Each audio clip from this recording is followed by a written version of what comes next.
This is the Kershaw Groove. This was a requested review.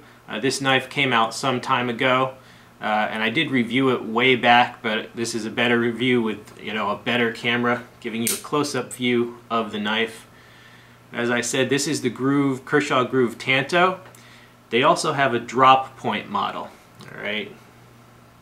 Now, the length of the blade itself is 3.5 inches in blade length. You see the design is a recurve into an Americanized Tanto tip. See the sub tip there, the kind of dropping Tanto, very penetrative tip there.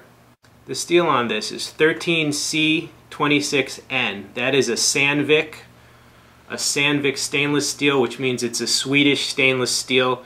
It's not an expensive steel, but it is a very well-liked steel. I've never heard any complaints about Sandvik, for the price. And the handle on this, it's pretty interesting. Well, first of all, the deployment is via that index flipper right there. It makes it pretty easy. It does require a little bit of a wrist motion. Okay, you can't just do it with your finger, but overall, it's a very fast and simple deployment, ambidextrous, of course. Now, the handle of this, it's actually stainless steel. All right, the frame is stainless steel basically.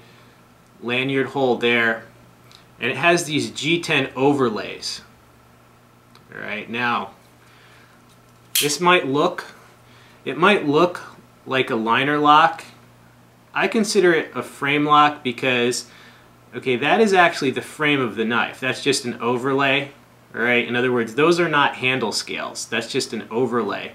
Okay, so therefore that's not a liner. It's basically the frame. Just my opinion, but it doesn't really matter.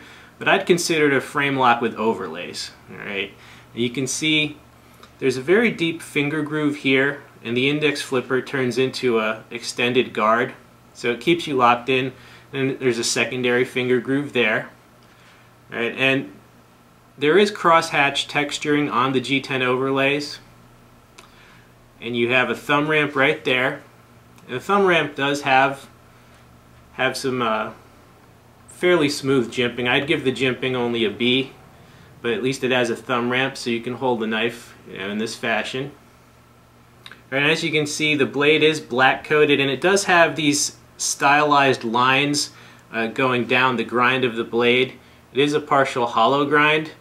And the purpose of those lines, I think it's cosmetic. They do not interfere with the cutting ability of it at all. Some people have said, oh, those lines are for, those grooves are basically so that like blood and material has a place to go. I don't think that's true, because if those lines weren't there, I think it would cut into soft targets just as easily. Okay, so I think they're pretty much just to make the knife look a little bit unique. All right. The knife itself was designed by R.J. Martin, very famous knife designer. You see the pocket clip there. All right, it comes set up for right side carry, tip down. It can also be set up for right side tip up, but no left side carry. All right, so it is a two-position carry knife, and it is. You can see it is open pillar construction there, flow-through construction. And the price tag on this, it's about, I checked it today, it was about $53. All right, now, what is the purpose of this knife, or what are they trying to sell it as? Well, if you look at the Tanto into a recurve, that design is probably familiar because there have been many other knives that use that design. Jim Wagner, who's I guess he does tactical knife videos or something, but he's a well-known name, and Jim Wagner did a number of knives for Boker, both folding and fixed, that had the exact kind of same design, the recurve and Tanto. All right, and there are other knives, for example, I'll be reviewing this soon. This H&K Benchmade, again, you see the recurve into the Tanto. Okay, so that type of design is something that's been making the rounds in the knife world for a number of years. Me personally, I think they designed it mainly as a weapon, just because the penetration of that combined with the draw cutting of the sub tip combined with the close cutting of the recurve, you know, those are very aggressive features. And you know, would I personally carry this for that? I probably wouldn't, because as I said, it's a 3.5-inch blade, and you know, if I was really thinking something would happen, I would just carry a longer blade.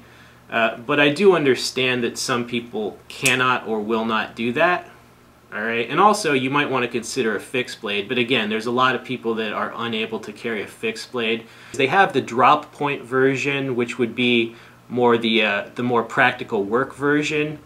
Although I have to say, you can use this sub tip for anything you would use a carpentry or utility knife for. So if you have a good, you know, if you're flexible, you can find plenty of just normal work tasks that could be done with this knife.